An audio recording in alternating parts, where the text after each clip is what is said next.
내리고 거센 폭풍 가운데 주 사랑이 들리니 나의 작은 발걸음 주를 향해 내딛네. 깊은 곳에 나아가 내 발을 띠네. 두려운 맘 내려놓고 깊은 곳에 나아가 내 발을 띠네. 할렐루야.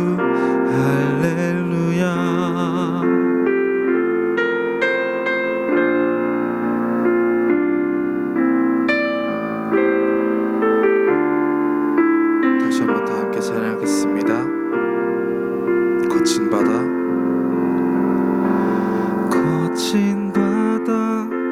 바라볼 때 큰 두려움에 나 잠기고 모든 소망 사라지네. 나의 마음 무너져 내리고 폭풍 가운데 주 사랑이 들리니 나의 작은 발걸음 주를 향해 내딛네. 깊은 곳에 나아가 내 발을 띠네. 두려운 맘 내려놓고 깊은 곳에 나아가 내 발을 띠네.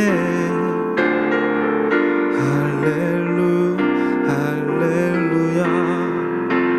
깊은 곳에 나아가 내 발을 띠네. 두려운 맘 내려놓고 깊은 곳에 나아가 내 발을 띠네. 할렐루야.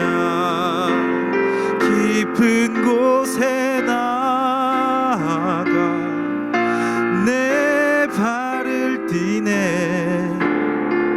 두려운 맘 내려놓고 깊은 곳에 나아가 내 발을 띠네. 할렐루야.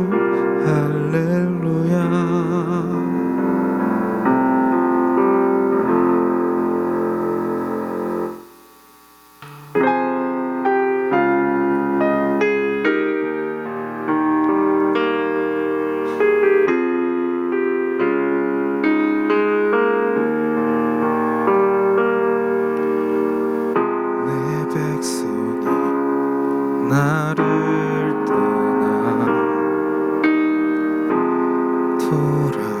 돌아섰지만 내 사랑은 내 백성을 포기 못하니 내 모든 걸 내어주고 나 그들을 얻으리라. 여호와께 돌아가자. 우린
우린 넘어져도 그는 변치 않네. 여호와께 돌아가자. 우린 넘어져도 그 사랑 영원하네. 사랑은 오래 참고 자신을 내어주네. 서로 사랑할 때 세상은 주보네. 사랑은 절대 지지 않네. 사랑은 오래 참고 자신을 내어주네. 서로 사랑할 때 세상은 주보네. 사랑은 절대 지지 않네. 여호와께 나아가자. 우린 돌아서도 그는 변치 않네. 여호와께 돌아가자. 우린 넘어져도 그 사랑 영원하네. 여호와께 돌아가자.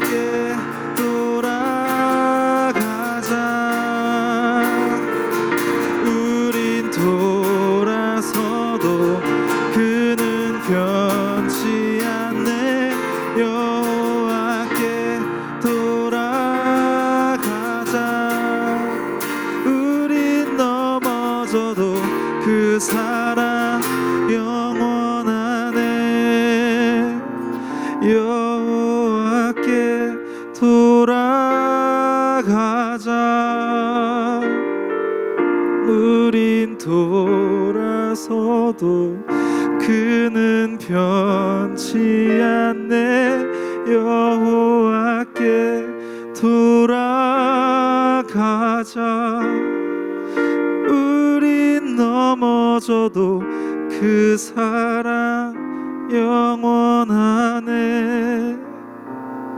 여호와께 돌아가자. 우린 돌아서도 그는 변치 않네. 여호와께 돌아가자. 우린 넘어져도 그 사랑 영원하네.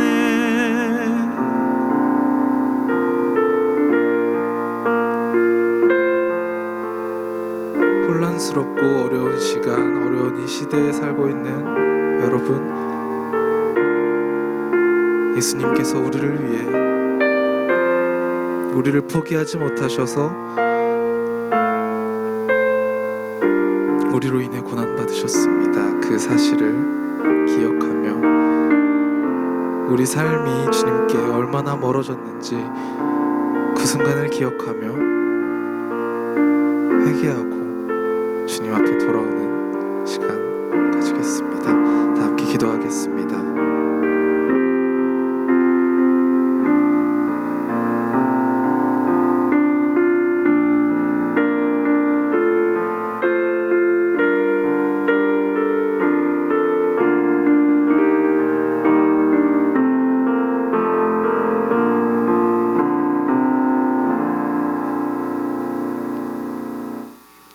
사랑과 은혜가 많으신 아버지 하나님, 지난 한 주간 동안도 우리 중고등부 믿음의 공동체 가족들을 잘 지켜주시고 은혜 가운데 살게 하심을 감사드립니다.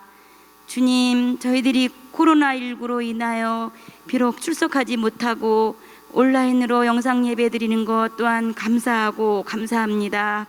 사랑의 주님, 또한 저희들 한 주간 동안 살면서 주님의 자녀답지 못하게 행동하였던 모든 것들 주님의 사랑으로 용서하여 주세요. 늘 하나님 말씀 가운데 거하는 우리 중고등부 친구들 다 되게 인도하여 주세요. 주님, 우리들은 늘 연약하여 하나님을 바라보지 못하고 주어진 상황 때문에 두려워하고 불안할 때가 많습니다. 하나님을 전심으로 믿고 의지하며 살아가는 우리 중고등부 친구들과 선생님들이 다 되게 해주세요. 또한 주님, 우리 중고등부 친구들이 공부나 진로 문제, 또한 친구들 간의 갈등, 또한 고민도 많고 세상 유혹이 많은 시기를 보내고 있습니다. 이러한 가정들을 잘 이겨나갈 수 있도록 우리 친구들에게 힘과 용기를 내려주세요. 그래도 우리 친구들은 정말 좋은 환경 속에서 신앙생활을 할 수 있다는 것을 늘 감사하며 솔로몬에게 주셨던 지혜를 우리 광장교회 친구들에게도 주시어서 공부하는 데 지식 부족함이 없도록 늘 지식을 채워주시옵소서. 또한 코로나19로 인해서 전 세계가 신음하고 있어요. 아픈 자들을 하나님께서 치료해 주시고 위로해 주세요. 공포와 두려움에 떨기보다는 하나님께 늘 기도로 간구하게 하시고 정말 진정으로 하나님과 이웃을 사랑하며 살아가는 방법을 고민하고 실천하는 참 그리스도인들이 되게 해주세요. 주님, 이 시간 말씀을 전하시는 우리 박승균 전도사님께 지혜와 성령의 능력을 부어주시고 전도사님을 통해서 선포되는 말씀으로 우리 중고등부 친구들이 어떻게 살아가야 하는지 깨닫고 그 말씀대로 믿고 한 주간 동안도 그 말씀 붙잡고 살아가며 승리하게 해주세요. 주님, 저희들의 예배를 받아주시고 주님 홀로 영광 받아주세요. 이 모든 말씀 사랑이 많으신 예수님 이름으로 간절히 기도합니다. 아멘.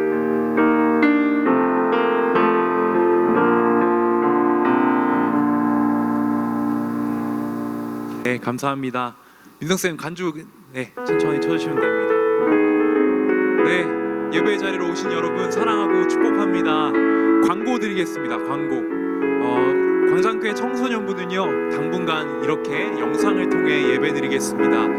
코로나 상황이 조금 더 좋아질 때까지 우리 좀 직접 얼굴을 대면하지 못하는 게 많이 답답하긴 하지만 그래도 이 영상을 통해 여러분 꼭 시간 내셔서 영과 진리로 하나님께 진심으로 전심으로 예배드리는 여러분이 되셨으면 좋겠습니다. 두 번째 광고입니다. 전사님도 새로 오고 이제 새로 개편을 맞아서 선생님들이 많이 바뀌었습니다.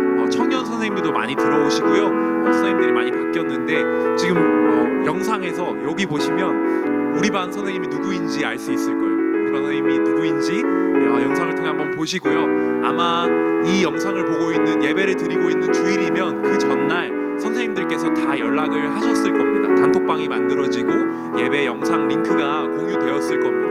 그럼 여러분 보면 그냥 일십이라고 하죠. 일십하지 마시고 꼭 감사합니다 아니면 뭐 예배 잘 드리겠습니다 이런 인사라도 한마디씩 꼭 해주셨으면 좋겠습니다. 우리 새로운 선생님들과 함께 올해 2021년 아주 기쁘게 또 재밌게 청소년부 신앙생활 같이 했으면 좋겠습니다. 네, 그러면 우리 블레싱 축복 한번 할까요? 하나님의 사랑이 옆에 가족들이 있으면 가족들 보면서 없으면 화면에 저를 보시면서 하나님의 사랑이 당신의 삶 가운데 가득하기를 축복합니다. 하나님의 은혜가 우리 가운데 가득하길 기도합니다. 여러분 사랑합니다. 네. 감사합니다. 오늘 하나님께서 우리에게 주신 말씀은 신약성경 마태복음 14장 13절에서 21절까지의 말씀입니다. 신약성경 마태복음 14장 13절에서 21절까지의 말씀입니다. 집에서 영상을 통해 예배드리시는 여러분들 성경책 있으시면 꼭 펴보세요. 성경책 꼭 함께 찾아주시고요. 저랑 같이 읽도록 하겠습니다. 마태복음 14장 13절에서 21절 찾으셨으면 저 한 절, 영상 속에 여러분 한 절 이렇게 읽겠습니다. 예수께서 들으시고 배를 타고 떠나사 따로 빈들에 가시니 무리가 듣고 여러 고을로부터 걸어서 따라간지라. 예수께서 나오사 큰 무리를 보시고 불쌍히 여기사 그 중에 있는 병자를 고쳐주시니라. 저녁이 되매 제자들이 나와 이르되 이곳은 빈들이요 때도 이미 저물었으니 무리를 보내어 마을에 들어가 먹을 것을 사 먹게 하소서. 예수께서 이르시되 갈 것 없다. 너희가 먹을 것을 주라. 제자들이 이르되 여기 우리에게 있는 것은 떡 5개와 물고기 2마리 뿐이니이다. 이르시되 그것을 내게 가져오라 하시고 무리를 명하여 잔디 위에 앉히시고 떡 5개와 물고기 2마리를 가지사 하늘을 우러러 축사하시고 떡을 떼어 제자들에게 주시매 제자들이 무리에게 주니 다 배불리 먹고 남은 조각을 12바구니에 차게 거두었으며 먹은 사람은 여자와 어린이 외에 5,000명이나 되었더라. 아멘.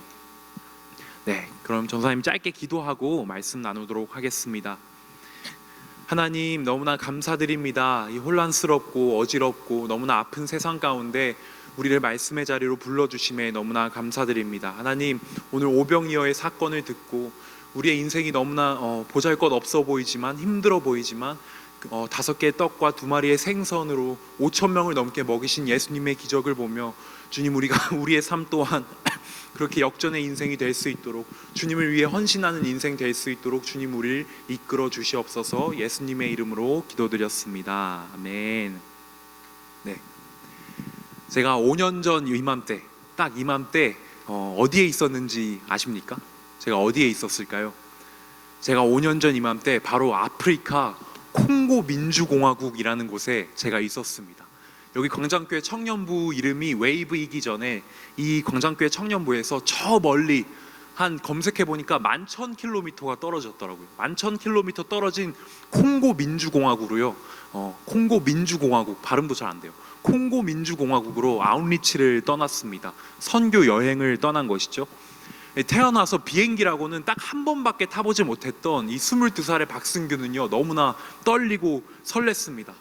내가 아프리카 땅을 받는다는 그 사실만으로, 그 사실 하나만으로 너무나 떨리기도 하고 설레기도 하고 또 두렵기도 했습니다.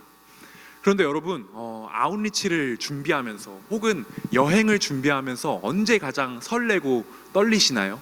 여러분 언제 가장 설레세요? 저는요, 이 캐리어에 짐을 쌀 때가 가장 떨리더라고요.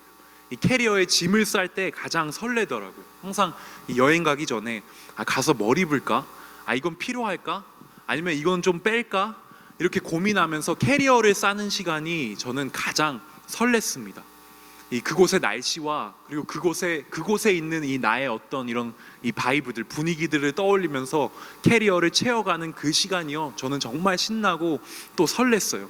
여러분들도 그러시지 않나요? 저는 캐리어 쌀 때가 제일 설렜습니다. 그런데 그때 그 아웃리치는 그냥 이 여행이 아니라, 놀러가는 여행이 아니라 선교 여행이기에, 하나님의 사랑을 전하러 가는 선교 여행이기에 조금 달랐습니다. 이 선교팀을 이끄셨던 구현우 목사님, 여러분 기억하시죠? 구목사님께서 선교 여행을 가기 전 마지막 모임에 사람들을 불러놓고 이렇게 말씀하셨습니다. 여러분, 저를 보십시오.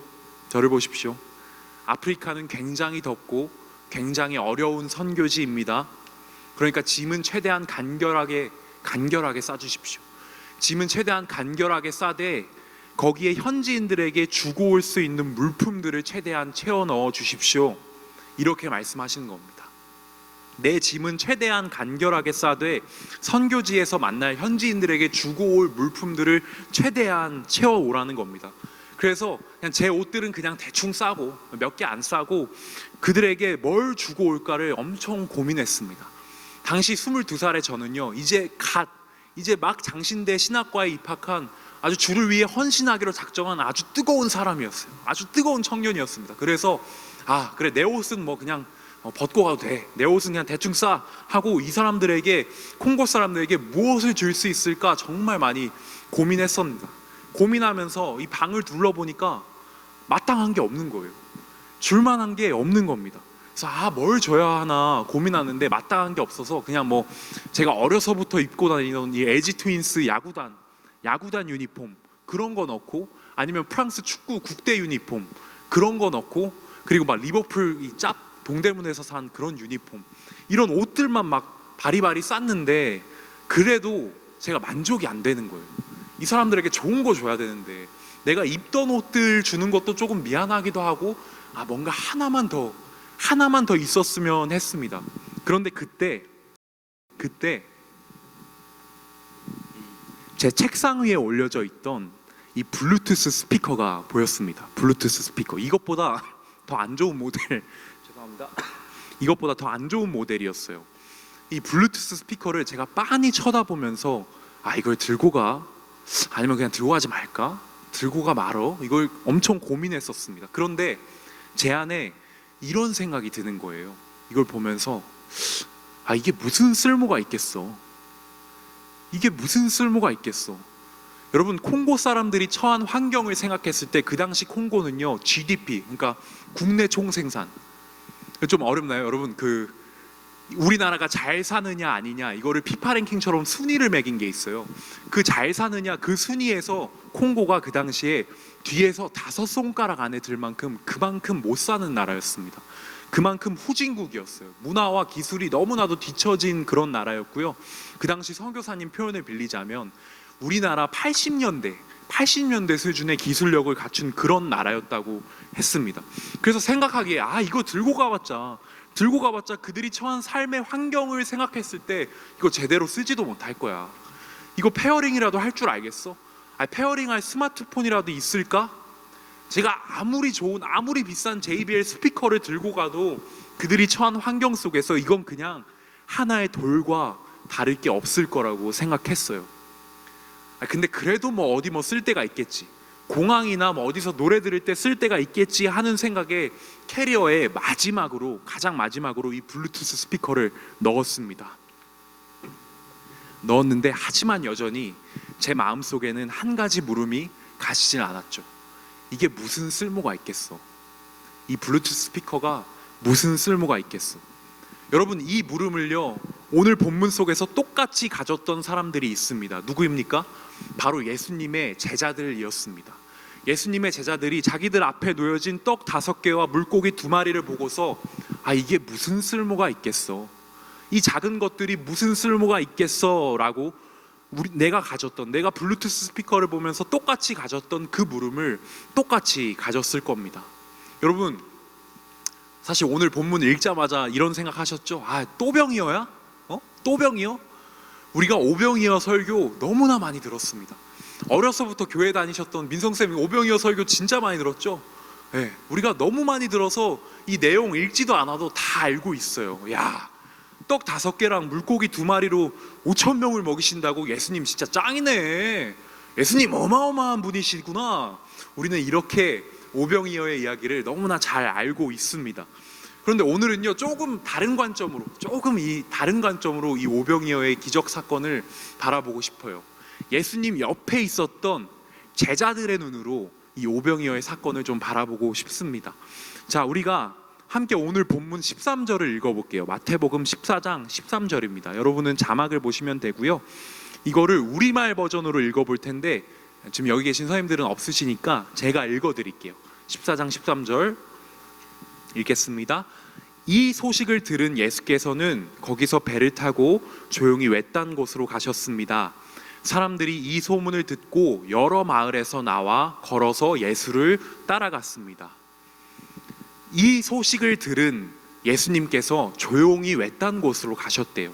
개역개정의 표현을 빌리자면 따로 빈들에 가시니라고 나옵니다. 제자들이 예수님의 얼굴을 가만히 쳐다보니까 예수님의 얼굴이 썩 좋지만은 않습니다. 표정이 어둡고 낯빛이 좀 어둡습니다. 이 소식을 듣고 예수님 표정이 이렇게 안 좋았대요. 여러분, 이 소식이 뭐였을까요? 이 14장 앞절을 보면 바로 세례 요한이 죽었다는 소식을 들었습니다. 세례 요한. 여러분, 세례 요한이 누구입니까? 주의 길을 예비한 사람입니다. 그리고 예수님께 직접 물로 세례도 주었던 사람입니다. 예수님과 세례 요한이 참으로 밀접한, 그리고 참으로 친근한 그런 사이였을 겁니다. 그런데 예수님께 그렇게 소중했던 세례 요한이 죽었다는 소식을 듣습니다. 예수님 마음이 어땠을까요? 정말 슬펐겠죠. 예수님 마음이 너무나 무거웠을 겁니다. 예수님은 그 무거운 마음을 가지고 어디로 나아갑니까? 그 무거운 마음을 가지고 바로 빈 들로 나아갑니다. 조용히 외딴 곳으로 나아갑니다. 함께 있던 제자들, 매일 같이 있던 제자들도 두고 따로 빈들에 가셨다고 성경은 이야기하고 있습니다. 여러분, 우리가 마음이 무거울 때 그 무거운 마음을 누군가에게 털어놓으면 이 무거웠던 마음이 한결 가벼워질 때가 있죠. 그럴 때가 있죠. 그래서 예수님도 그 마음을 털어놓으려 빈 들로 향하셨습니다. 아무도 없던 외딴 곳으로 조용히 향하셨습니다. 여러분, 거기에 누가 있길래 예수님께서 그곳에 향하셨습니까? 외딴 곳이기에 사람은 없었을 겁니다. 빈 들이기에 사람은 없겠죠. 하지만 그곳에 하나님이 계셨습니다. 하나님께서 그곳에 계셨어요. 예수님은 그분의 무거운 마음을 하나님께 털어놓기 위하여 이 세상의 소란을 피해서 아무도 없는 외딴 곳으로 가셨습니다. 하나님과 나 둘뿐인 곳으로 가셨습니다. 예수님은요, 세례 요한의 죽음을 보면서 이제 나에게도 닥쳐올 그 고난과 십자가를 떠올리셨을 거예요. 마음이 더 무거웠을 겁니다. 그 무거운 마음을 조용히, 그 슬픈 마음을 조용히 하나님께 내려놓으며 기도하려고 그곳으로 가셨습니다. 하지만 이 세상의 소란이 그 빈들에까지 따라오게 되죠. 사람들이요, 예수님께서 빈들로 가셨다는 그 소문을 듣고 그곳으로 걸어 나와 예수님을 따라갔다고 합니다. 예수님을 큰 무리가 다 따라왔어요. 왜냐하면 예수님은 인기쟁이셨거든요. 예수님 그 당시 인기가 어마어마했습니다. 예수님은요, 정말 엄청난 인싸셨습니다. 인싸가 되고 싶지 않으셨어요. 그러니까 이 사람이 없는 조용한 외딴 곳으로 가고 그러셨겠죠. 그런데 예수님 인기가 너무 많은 겁니다. 사람들이 거기까지 다 따라와요. 왜 그랬을까요? 사람들은 예수님이 행하신 기적들을 본 겁니다. 수많은 사람들을 치유하고 수많은 사람들을 살려내고 보지 못하던 사람을 보게 하고 예수님의 말씀엔 힘이 있어서 사람들이 보기에 이거 완전히 빅히트였던 거죠. 빅히트였던 겁니다. 그래서 이 당시 예수님은 오늘날의 이 BTS 오빠들 못지않게 인기가 너무 많으셨습니다. 이 아미, 군대와 같은 팬덤을 지니고 계셨습니다. 그 팬덤은요, 예수님에게 슬퍼할 겨를조차 주지 않았어요. 하나님과 단둘이 조용히 기도할 수 있는 작은 시간을 허락하지 않았습니다. 여러분이 예수님이었다면 어땠을 것 같아요? 저는요, 솔직히 좀 짜증났을 것 같아요. 안 그렇습니까? 내가 정말 소중하게 여기는 사람이 죽었는데 나에게 슬퍼할 겨를조차 주지 않습니다. 저는요, 솔직히 좀 짜증났을 것 같아요. 나에게 정말 소중한 사람이 죽고 나에게 정말 벅찬 이 고난과 십자가가 날 기다리고 있는데 사람들은 조용히 슬퍼하며 기도할 시간조차 주지 않습니다. 굳이 이 외딴 곳까지 따라와 날 좀 고쳐주쇼, 여기저기서 예수님께 소리치고 있습니다. 그런데 예수님의 반응이 놀랍습니다. 예수님의 반응이 놀라워요. 14절을 보니까 예수께서 나오사 큰 무리를 보시고 불쌍히 여기사 그 중에 있는 병자를 고쳐주시니라. 여러분, 여기서 우리는 예수님이 어떤 사람이셨는지 너무나 잘 알 수 있어요. 여기 14절에 두 개의 단어가 예수님을 대표합니다. 바로 불쌍히 여기사. 예수님은 언제나 이 긍휼의 마음을 품고 사는 사람이셨습니다. 그런데 여러분, 우리도 이 긍휼의 마음을 품고 살아갑니다. 우리 또한 이 긍휼의 마음을 품고 살아가요. 그런데 그 긍휼의 대상이 누구인가요? 그 긍휼의 대상이 누구입니까? 그 긍휼은 바로 우리 자신을 향할 때가 대부분인 것 같습니다. 그 긍휼의 마음이 우리 자신을 향하는 거예요. 내가 겪는 아픔은 유독 그렇게 커 보이고 내가 겪는 아픔이 그렇게 크기에 남들이 겪는 아픔은 보이지가 않는 거죠. 우리 긍휼의 대상은 언제나 우리 자신일 때가 많습니다. 하지만 예수님의 긍휼은 언제나 다른 사람을 향하셨습니다. 그분이 지셨던 십자가가 너무나 무겁고 그분이 겪었던 고난이 너무나 아팠지만 그럼에도 불구하고 예수님은 다른 사람의 아픔을 가볍게 여기지 않으셨습니다. 나를 넘어서 타인의 아픔을 보는 분이셨습니다. 그래서 그렇게 슬프고 버거운 상황임에도 불구하고 여전히 아픈 사람들을 치유하고 계신 것이죠. 여러분, 이것이요, 이것이 바로 그리스도인의 삶의 자세가 되어야 합니다. 다른 사람을 불쌍히 여길 줄 아는 예수님의 마음, 나의 아픔을 넘어서 다른 사람의 아픔에 공감할 줄 아는 예수님의 마음. 여러분, 예수님은 제자들에게 이 기적을 행하는 그런 능력들보다 다른 사람을 긍휼히 여기는 긍휼의 마음을 담기 원하시지 않았을까요? 저는 그랬을 것 같아요. 여러분, 이어지는 15절과 16절을 보면요, 예수님께서 제자들에게 원하시는 바가 분명하게 나타납니다. 자, 15절과 16절을 함께 읽어볼까요? 여러분 자막 보시고요. 15절과 16절 시작. 저녁이 되매 제자들이 나와 이르되 이곳은 빈 들이요 때도 이미 저물었으니 무리를 보내어 마을에 들어가 먹을 것을 사 먹게 하소서. 예수께서 이르시되 갈 것 없다. 너희가 먹을 것을 주라. 예수님께서 아픈 사람들을 고치시는 동안에 날이 저물었습니다. 해가 지고요, 날은 추워오는데 거기 모인 많은 사람들이 배가 고픈 거예요. 여기저기서 꼬르륵 소리가 들려옵니다. 제자들은요, 주위를 둘러봅니다. 그런데 빈 들이니까 아무것도 없는 거예요. 제자들의 손을 보니까 아무것도 안 들려 있는 겁니다. 제자들에게는 이 많은 사람들을 먹일 만큼의 음식도 없고요, 돈도 없고요, 그리고 능력도 없습니다. 그래서 예수님께 말합니다. 예수님, 저희 뭐 가진 것도 없는데 빨리 사람들 돌려보내죠. 우리 뭐 가진 것도 없는데 빨리 사람들 돌려보내야, 그래야 집에 들어갈 때 이 빵이라도 사 먹죠. 이 제자들, 사람들을 돌려보내자는 이 제자들의 말에 예수님의 메시지는요, 분명합니다. 너희가 먹을 것을 주라. 너희가 먹을 것을 주라.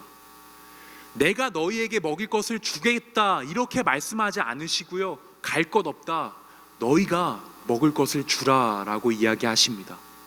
예수를 믿고 따르는 제자들, 너희들이 바로 이 무리들을 먹이는 목자가 되어야 함을 알려주고 계시죠. 너희들이 이 굶주린 사람들의 필요를 채우라고 말씀하고 계십니다. 너희가 먹을 것을 주라. 여러분, 제자들이 가진 것이 없다는 걸 예수님이 몰랐을까요? 제자들과 항상 함께 했던 예수님인데 제자들이 가진 것 없다는 거 예수님 다 아셨겠지만 갈 것 없다, 너희가 먹을 것을 주라 라고 말씀하십니다. 여러분, 하나님의 사랑을 전한다는 것이 마음으로만 하는 것이 아니라, 말로만 하는 것이 아니라 자신이 할 수 있는 모든 능력을 동원하여 가난한 자들의, 굶주린 자들의 필요를 채워주는 것이라고 예수님께서 지금 알려주고 계신 것이죠. 말과 혀로만 사랑하지 말고 행함과 진실함으로 사랑하라고 말씀하고 계십니다. 하지만 제자들은 진짜 가진 것이 없습니다. 하지만 제자들은요, 그 손에 진짜 들린 것이 하나도 없습니다. 제가 어렸을 때 이 설교 들은 거 기억해 보면 이 제자들 믿음 없다고 그렇게 말씀하셨는데, 저는 글쎄요, 제자들이 믿음이 없는 게 아니라 진짜 가진 게 없었어요. 너무 나눠주고 싶었겠죠. 근데 진짜 제자들은 가진 게 없었어요. 아무것도 없습니다. 그래서 17절에 제자들은 예수님께 이렇게 말합니다. 우리가 가진 것이라곤 여기 떡 5개와 물고기 2마리 뿐입니다. 그런데 여러분, 이 17절은 뒤에 한 문장이 숨겨져 있던 것 같아요. 여기 우리에게 있는 것은 떡 5개와 물고기 2마리 뿐입니다. 이게 무슨 쓸모가 있겠습니까? 예수님, 이게 무슨 쓸모가 있겠습니까? 이거 어디서 많이 들어본 멘트죠? 제가 그 블루투스 스피커, 발음이 잘 안 되네요. 블루투스 스피커 보면서 제가 가졌던 물음이죠. 이게 무슨 쓸모가 있겠습니까? 주위를 둘러보십시오. 우리가 처한 환경을 좀 보십시오. 5,000명이 넘는 사람들이 여기 있습니다. 예수님, 근데 이 물고기 5개와 물고기 2마리죠, 떡 5개와 물고기 2마리가 무슨 쓸모가 있겠습니까? 우리가 이걸로 이 사람들에게 뭘 할 수 있겠습니까? 하지만 이어지는 예수님께서는 18절에서 그것을 내게 가져오라 말씀하십니다. 여러분, 이 같은 오병이어의 사건을요, 4개의 복음서에서 다 다루고 있어요. 똑같은 사건을 마태복음, 마가복음, 누가복음, 요한복음 다 다루고 있습니다. 그런데 요한복음 6장을 보면 이 똑같은 사건을 떡 5개와 물고기 2마리를요 한 아이가 들고 나왔다고 기록하고 있습니다. 여러분, 생각해 보십시오. 떡 5개와 물고기 2마리가 이게 많아봐야 얼마나 많겠습니까? 나 한 명 혹은 나랑 같이 있는 가족들의 배를 채우기에도 그렇게 충분하지는 않을 양입니다. 하지만 그 한 아이는 그 전부를 예수님께 가지고 나옵니다. 전부를 예수님께 가지고 나와요. 얼마 안 되지만 이게 무슨 쓸모가 있겠어 고민하기보다 조금이라도 나누기 위해 함께 굶주리고 있는 이 사람들에게 조금이라도 도움이 될 수 있지 않았을까? 떡 5개와 물고기 2마리를 예수님께 가지고 나옵니다. 그리고 그 뒤의 이야기는 우리가 너무나 잘 알고 있습니다. 5,000명이 넘는 사람들이 배불리 먹고 그러고도 12바구니가 남았습니다. 여러분, 어쩌면 내가 가진 작은 것을 나누는 행위 자체가 예수님께 가져가는 행위일 수 있습니다. 내 가족을 넘어, 나의 집단을 넘어 우리 이웃의 필요를 보고 그것들을 채우기 위해 우리의 것을 가져가는 그 마음 자체가 그것을 내게 가져오라 말씀하신 예수님의 말씀에 대한 합당한 반응일 것입니다. 네, 아직 괜찮습니다. 여러분, 내가 가진 작은 것들을 나누는 마음으로 내 이웃들에게 다가간다면 예수님께서 그 마음을 취하시고 그분의 뜻대로 아름답게 사용하시는 것이죠. 오병이어가 바로 그런 사건이죠. 사람들은요, 이거를 기적이라고 부릅니다. 예수님의 신비한 능력을 보며 기적이라고 말하지만 이 기적은 사실 한 아이의 전부를 드리는 나눔에서 시작됐다는 것을 우린 기억해야 합니다. 그리고 예수님께서는 이 기적에 너도 참여하지 않겠니? 너도 함께 참여하지 않겠니? 라고 말씀하고 계십니다. 그런데 저는요, 이 오병이어의 사건을 설교로 들을 때마다 의아했던 점이 한 가지가 있었어요. 어려서부터 항상 이게 좀 의아했었는데요. 그게 뭐냐면 19절을 보면요, 여러분 우리 자막으로 마지막으로 19절 함께 읽어보겠습니다.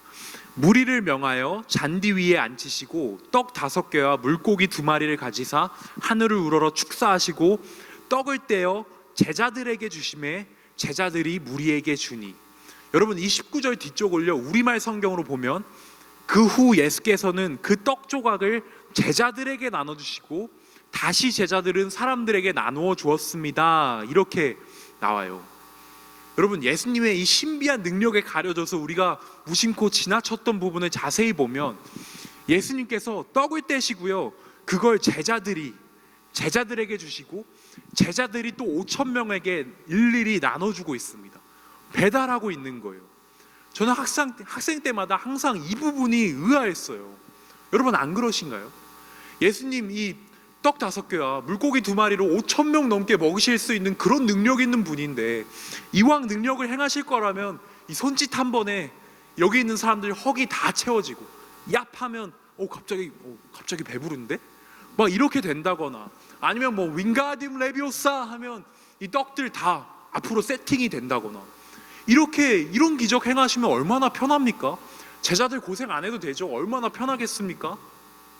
이렇게 하면 되는데 굳이 떡을 떼셔서 제자들에게 주시고 제자들이 그 떡을 일일이 나눠 주었습니다. 예수님 왜 그러셨을까요? 예수님 왜 그랬을까요? 예수님 도대체 어떤 메시지를 주고 싶었을까요? 여러분, 5,000명이 넘는 사람들에게 일일이 떡을 나눠 주었던 이 제자들의 마음을 한번 주목해 봅시다. 어땠을까요? 우리 청년쌤들 코롬미 섬겨보셔서 아시잖아요. 1,000명만 넘어도 그 사람들 간식 준비하는 거 일일이 나눠준 거 정말 힘듭니다. 진짜 피곤하고요, 스트레스 받고 팔 빠져요. 아마 제자들은 이 떡들 나눠주면서 예수님 몰래 이렇게 말했을 수도 있어요. 야, 이렇게까지 해야 되냐? 참나 진짜야. 이거 언제 나눠줘? 예수님은 융통성이 없으셔. 왜 그래? 이렇게 생각했을 수도 있어요. 여러분, 기적이라고 불리는 이 오병이어의 사건이 제자들의 노가다로 이루어졌음을 생각하면요, 정말 재밌습니다. 잘 보면 제자들은 이 기적의 모든 과정에 처음부터 끝까지 참여해요.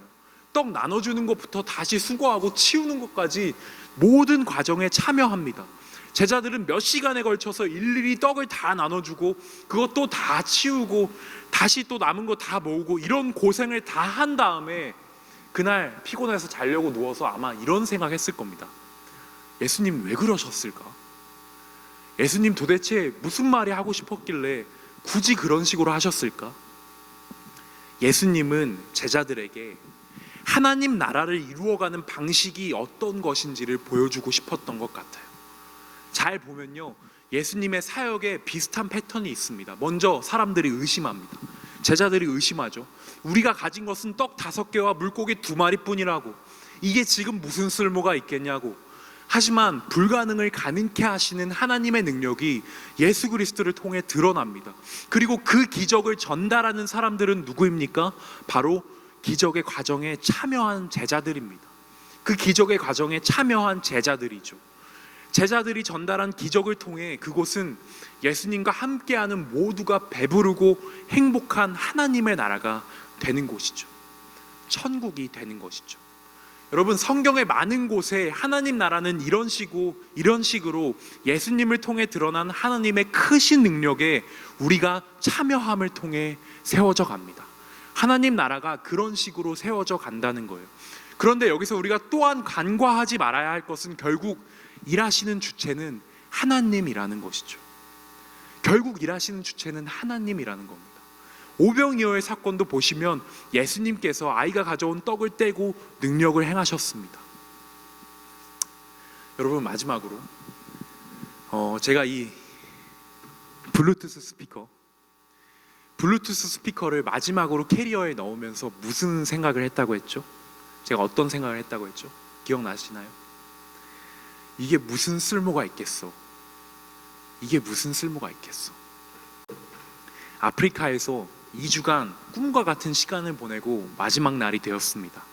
저는 제가 가져온 옷들을 하나하나 그곳 콩고 사람들에게, 아이들에게 다 나눠주고 마지막으로 이 블루투스 스피커를 들고 대학교 강당을 서성거렸습니다. 이걸 쓸 수 있는 사람이 있을까? 이거를 제대로 사용할 수 있는 사람이 있을까? 이게 무슨 쓸모가 있겠어? 그런데 그 대학교 한 청년이 저한테 있더라고요. 저한테 오더니 자신의 핸드폰을 불쑥 내미는 겁니다. 이 사람들이 흥미로웠는지 그 주변으로 하나둘씩 몰려들기 시작합니다.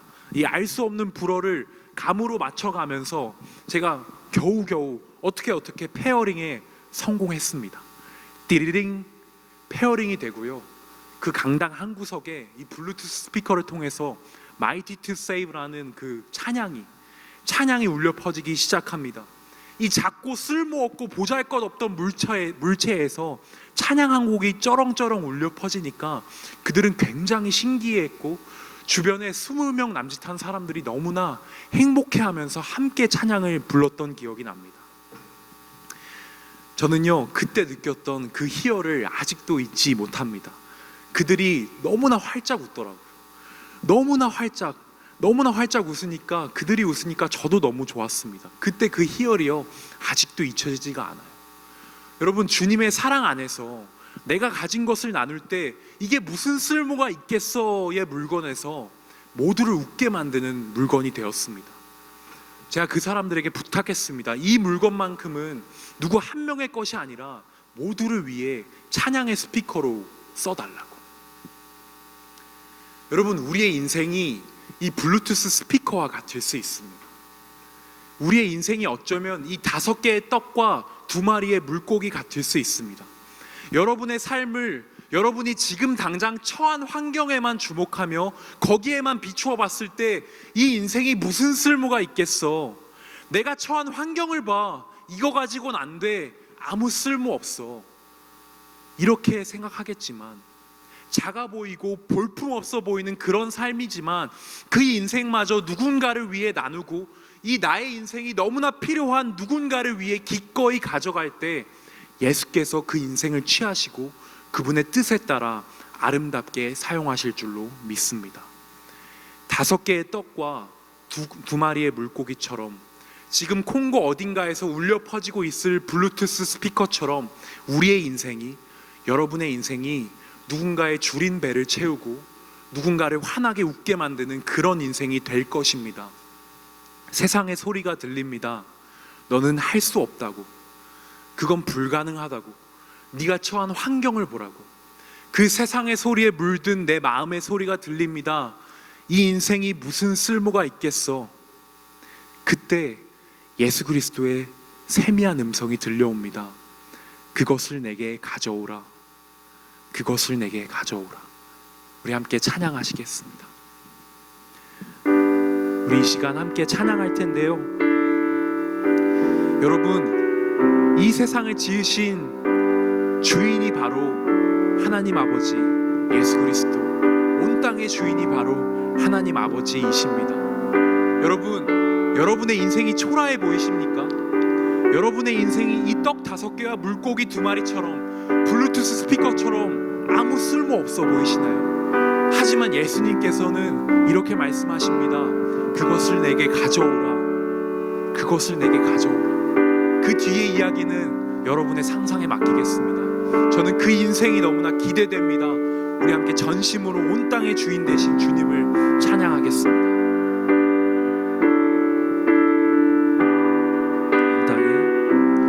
온 땅의 주인 되신 주님이 내 이름 아시며 상한 맘 돌보네.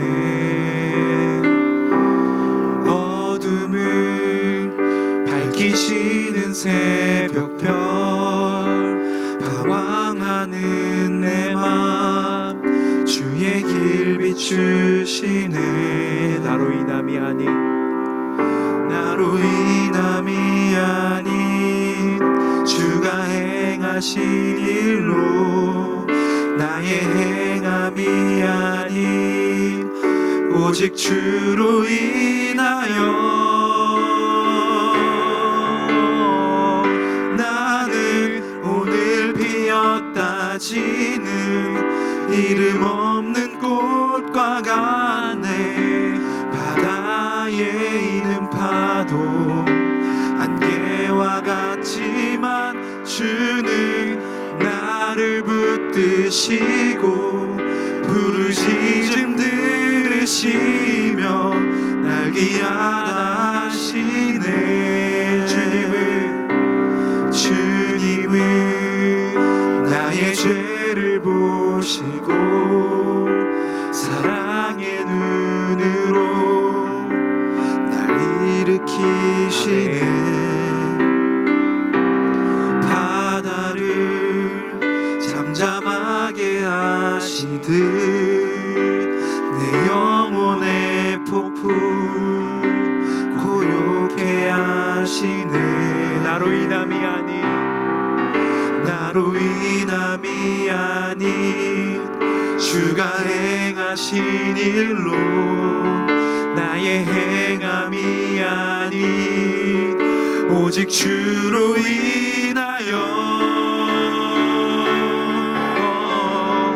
나는 오늘 피었다 지는 이름 없는 꽃과 같네.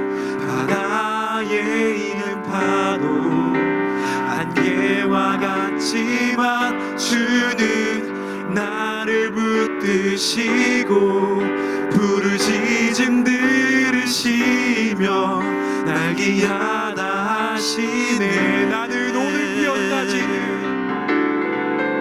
나는 오늘 피었다 지는 이름 없는 꽃과 같네. 바다에 있는 파도 안개와 같지만 주는 나를 붙드시고 부르짖음 들으시며 날 기하다. 우리 마지막으로 전심으로 고백하겠습니다. 나는 오늘 피었다 지는, 나는 오늘 피었다 지는 이름 없는 꽃과 같네. 바다에 있는 파도 안개와 같지만 주는 나를 붙드시고 부르짖음 들으시며 날 기하다 하시네. 우리 이 시간 한 마음으로 온 마음 다해 기도하길 원합니다. 주님, 우리의 인생을 보십시오. 주님, 우리 하루하루의 삶을 보십시오. 오늘 피었다 지는 꽃과 같이 너무나 무력하지만 5개의 떡과 2마리의 물고기 같이 아무 쓸모 없어 보이지만 제가 들고 가려 했던 그 블루투스 스피커처럼 아무 쓸모 없어 보이지만 주님 그 삶조차 내게 가져오라 말씀하고 계십니다. 예수님께서는 그 삶조차 내게 가져오라 말씀하고 계십니다. 우리의 인생을 빚으실, 우리의 인생을 만들어 가실 그 예수님의 계획을 신뢰합니다. 그 하나님의 계획을 의지합니다. 우리의 삶을, 우리의 인생을 주님께 드리며 기도하며 나아가겠습니다. 기도합시다. 하나님 감사합니다. 주님 우리의 삶을 받아주심에 감사합니다. 우리의 삶을 내게 가져오라 말씀하심에 감사합니다. 주님 우리의 삶을 주님께 드립니다. 주님께 드립니다. 주님 받아주시옵소서. 우리의 삶을 빚어가시고 우리의 삶을 만들어가 주시옵소서. 주님 내가 가진 것 볼품없지만, 내가 가진 것 쓸모있겠어 싶지만 주님 그 삶조차 다른 사람과 나누기 위해, 그 삶조차 이것이 필요한 사람들과 나누기 위해 주님께 가져갑니다. 주여 사용하여 주시옵소서. 주여 붙들어 주시옵소서. 주님 사용하여 주시옵소서. 주의 은혜가 나의 삶을 통해 흘러갈 수 있도록 주여 역사하여 주시옵소서. 하나님 감사합니다. 주님 우리가 영상을 통해 함께 모여 주님께 최선의 예배를 드렸습니다. 하나님 우리 앞에 놓여진 우리의 인생이 5개의 떡과 2마리의 물고기처럼 아무 쓸모 없어 보였습니다. 아무 쓸모 없이 보입니다. 그래서 제자들은 예수님께 주님 이게 무슨 쓸모가 있겠습니까? 라고 이야기했지만 주님께서는 그것을 내게 가져오라 말씀하고 계십니다. 그것을 내게 가져오라. 그것을 내게 가져오라. 그 삶을 내게 가져오라. 주님 우리의 삶을 주님께 드립니다. 우리의 삶을 주님의 뜻대로 아름답게 빚어가 주시옵소서. 주님 우리의 삶을 통해 5,000명이 넘는 그 사람들을 먹이신 것처럼 우리의 삶이 너무나도 필요한 그 사람들에게 우리의 삶이 닿게 하시고 그 사람들의 필요를 채워줄 수 있는 우리들의 삶이 될 수 있도록 주여 역사하여 주시옵소서. 예수님의 이름으로 기도드리며 이제는 예수님께서 우리에게 가르쳐 주신 기도로 예배를 마치겠습니다. 하늘에 계신 우리 아버지, 아버지의 이름을 거룩하게 하시며 아버지의 나라가 오게 하시며 아버지의 뜻이 하늘에서와 같이 땅에서도 이루어지게 하소서. 오늘날 우리에게 일용할 양식을 주시고 우리가 우리에게 잘못한 사람을 용서해 주신 것처럼 우리의 죄를 용서해 주시고 악에서 구하소서. 나라와 권능과 영광이 영원히 아버지의 것입니다.